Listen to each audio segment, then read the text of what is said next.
Hello guys and welcome back to Married at First Sight Australia, and today we are going to be talking about Intimacy Week. Now this could be a slightly longer episode than usual. There is a lot to talk about. A lot was jam-packed into these two episodes, and it seems like every single couple has gone through some kind of trouble this week. One couple's left the experiment, most of the couples have had arguments, but only really two couples have come out of this week kind of unscathed. Jaden and Eden seem to be doing really, really well. And Andrea and Richard seem to be doing absolutely fantastic as well. So it really does feel like those two are going very, very strong. As I had in the last episode, I've got my red and my green flags back.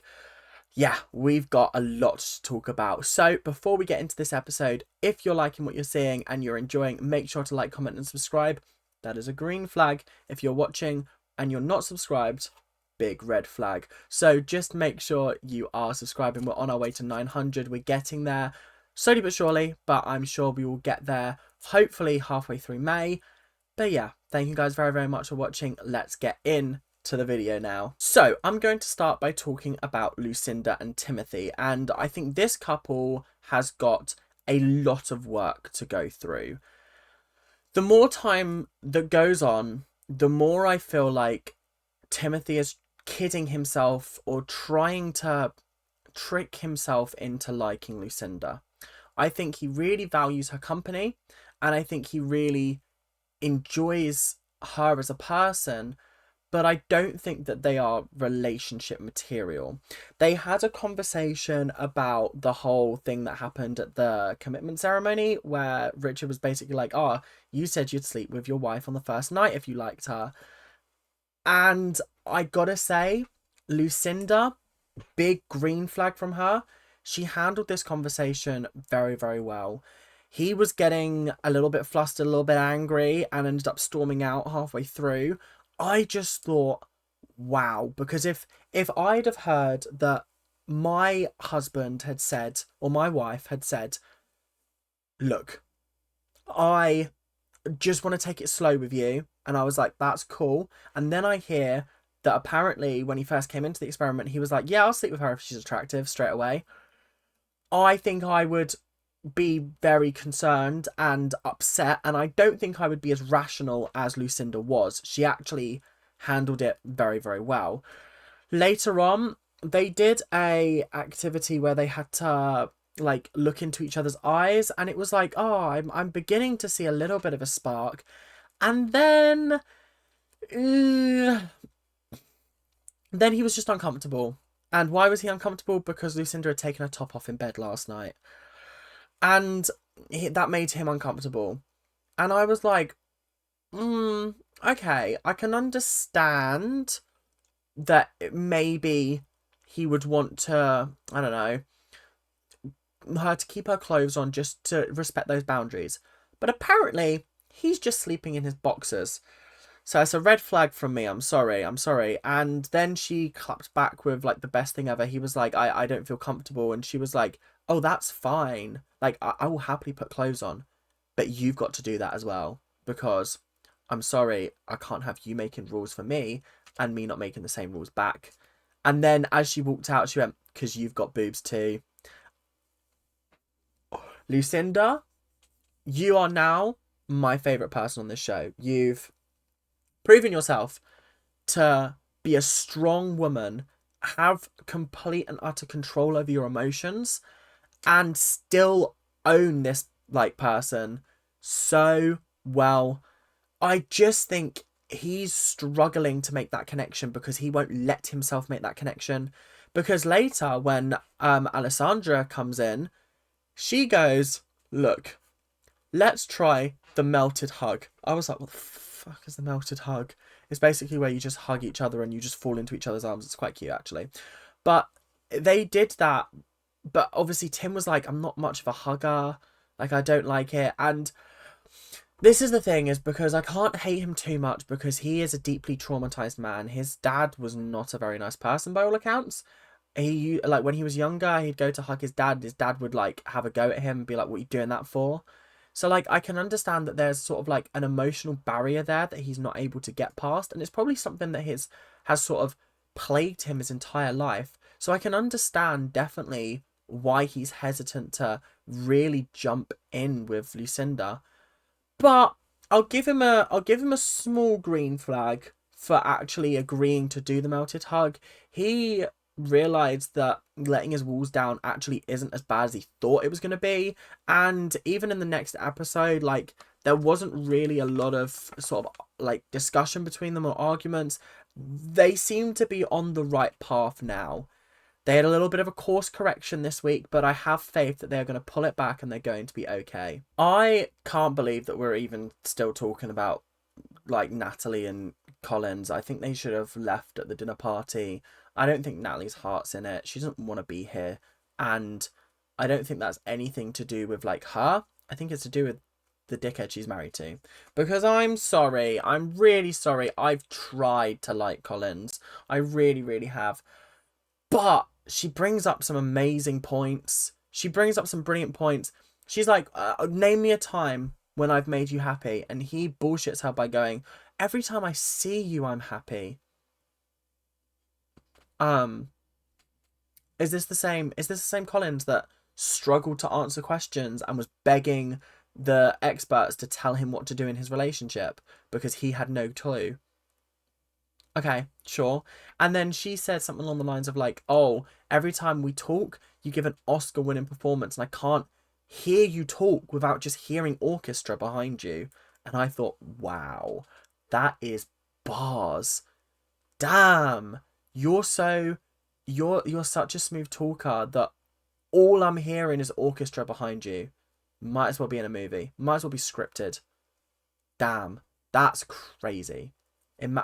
I couldn't be in a relationship like that. And then he was like, I feel like this is married at first sight. I feel like you've made your mind up at first sight. And I was like, oh, Collins, how long have you been thinking that one up? Because I think that's been in the bank a couple of days. I won't lie. Yeah.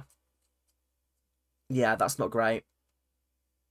Yeah, tough. But she dipped, she's gone, she's left, and I wish her all the best. I am very happy for her that she's decided to take herself out of this toxic situation, remove Collins from the limelight, because this man should never be on TV ever again.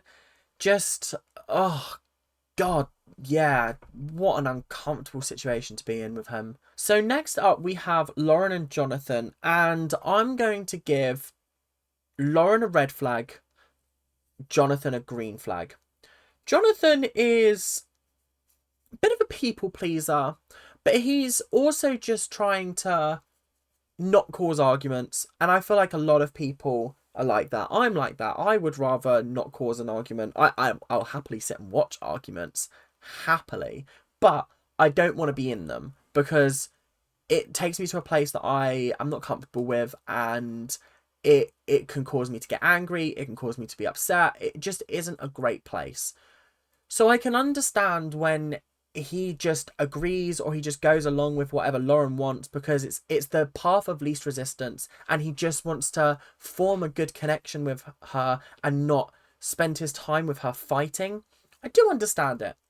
However, Lauren is starting to get frustrated with this lack of push and lack of, yeah, and she's starting to wonder whether he actually has feelings. I think she misquoted The Wizard of Oz, which was really funny. But yeah, on the whole, I think she wants someone that will give as good as they get. And currently, she's not getting that from him. And I can understand it. But then he called her out for like, you're blowing hot and cold all the time. One moment, you'll be absolutely fine with me. The next is like, I've pissed you off and there's nothing I can do about it. And it's like, what's happening here? I do see that. And we saw that on the wedding night and wedding day. She's very much one of these people that she has such a great time. She has such high highs and such low lows. And that's what we're currently witnessing right now. I didn't think it was fair the way she was speaking to him at times. I felt like it was a little bit OTT, a little bit just much. And then he was getting wound up, and then it just caused arguments. And I think that it's just It's just something that they need to work on together and make sure that they sort it out. But Lauren and Jonathan, I think they're a good couple. I think they just have issues that they need to work through. And I think that this week is challenging them. Not the intimacy part of it, because I think they're absolutely fine with that. But I think she's just concerned that he's not being true with his feelings and voicing his concerns and opinions when he has them. Yeah, which I can understand. That's absolutely fair and valid. It's time to move on to the mess that is Jack and Tori. This man is not attracted to her. They had a little boys' workshop and he openly admitted the fact that he is not attracted to her sexually at the moment. And obviously they're all sitting there going, well, have you told her this? Because she's obviously very, very attracted to you. And I just don't think he feels the same. And I don't think it's fair. And I think that's a big red flag. They also did like a sex questionnaire talking about what they like. And apparently he really likes golden showers, which is something that she shut down immediately. Did not expect that to come out. I was definitely surprised. And I gotta say, I think that they are a couple that is going to grow very, very toxic. There was something he said in the second episode, the second part of the intimacy week. They were making out on the bed and he just still isn't feeling the chemistry.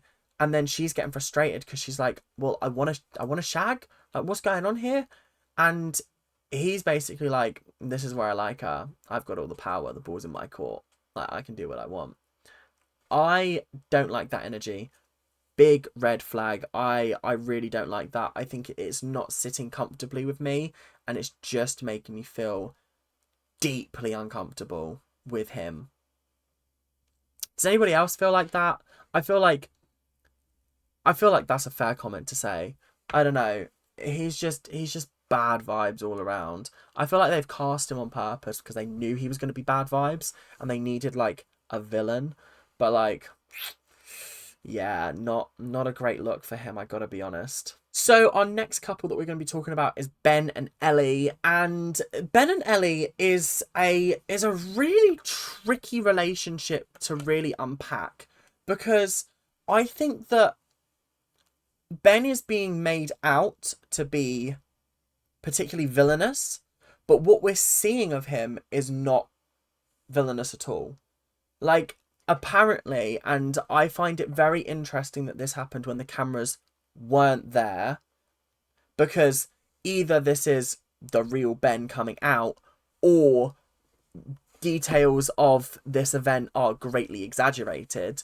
But apparently, whilst they were out on a cute little date night dinner, he asked Ellie, do you think I have genuine intentions for this show?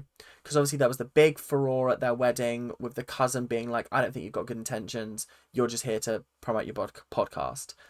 And so she said, yeah, I think you do. And then apparently he mimicked her. I was like, oh, yeah. And that upset her. Now, obviously this wasn't captured on camera, so it's difficult to say. Her recollection of it, red flag, I'd say. I would most definitely say a red flag. However, do I feel like there is an element of exaggeration here? Potentially. Could it have been in a jokey manner? Because obviously you can mimic people in a jokey way and not have it with malicious intent. Like I do it sometimes. It's not meant with malicious intent. It's meant as a joke, and it's usually in a playful way. So obviously these are things that we don't know.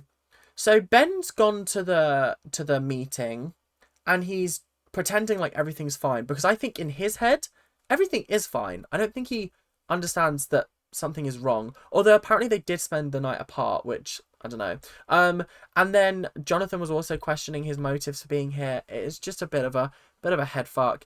Then Ellie goes into the workshop with Alessandra and is like, oh yeah, he mimicked me last night.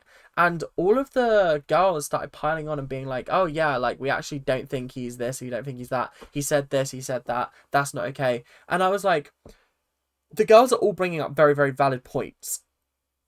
But obviously we weren't there. We don't know what's happened. So I think it's a difficult one. It's a really, really tricky one, because then when he came back home and they saw each other again, he was like, oh, I had a bit of an epiphany today and now I want kids.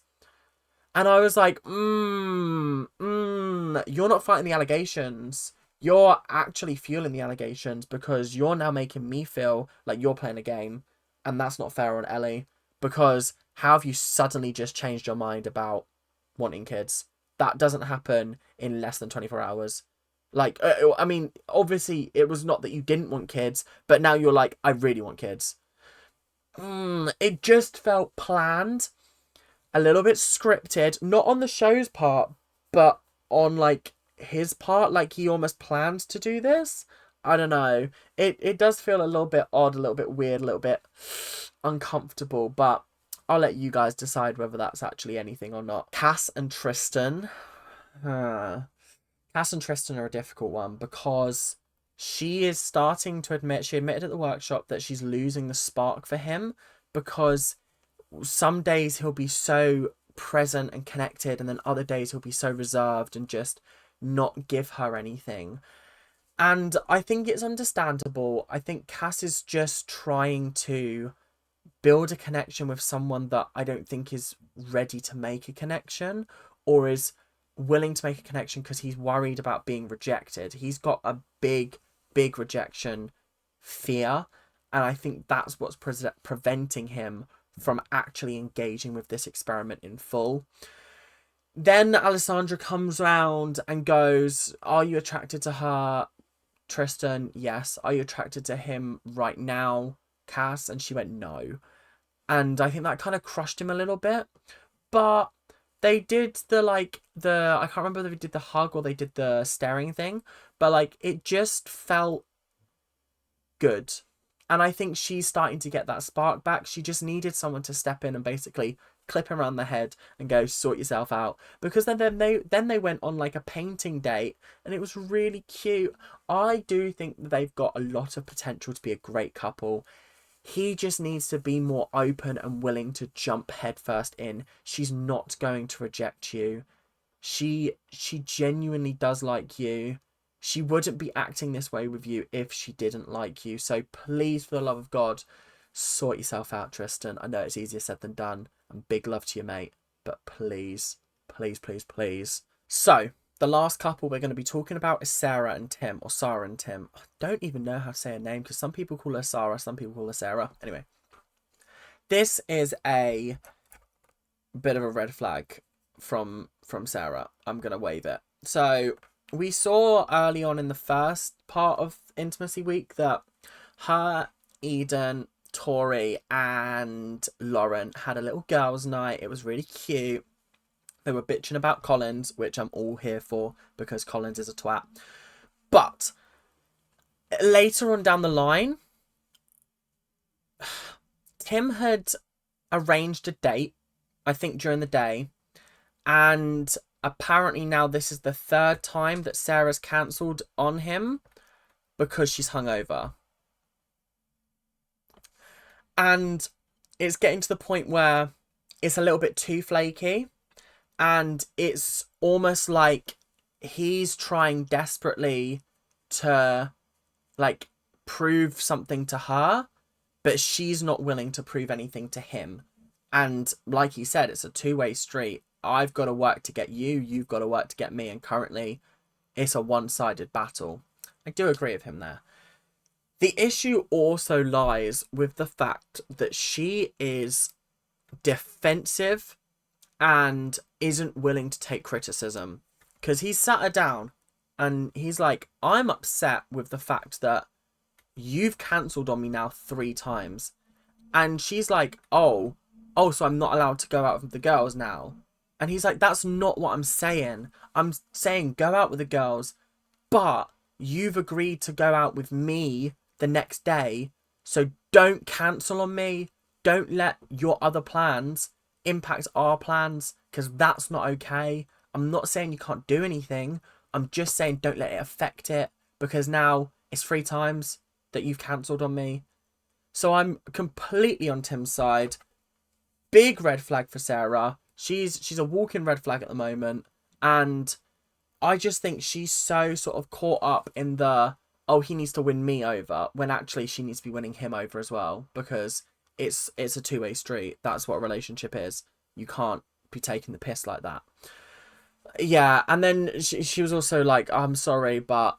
And I was like, oh, you can't say an apology and then put a but afterwards, because then it's not an apology, it's an excuse. Sorry, not sorry.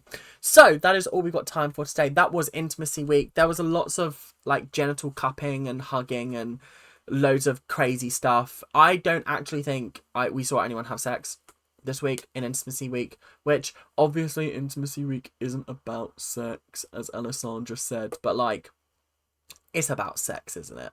So if you guys did enjoy the episode, make sure to keep on ranting. Do all of that YouTube stuff that you guys do so well. Subscribe. We're on our way to 900. And you guys can get us there. If you're not subscribed, make sure you are hitting that button. It's free. I'm not charging anything, I don't think. This ain't OnlyFans. So if you are enjoying, make sure you stick around. But that is all from me for today. Thank you guys very, very much for watching. Keep on ranting. Bye now.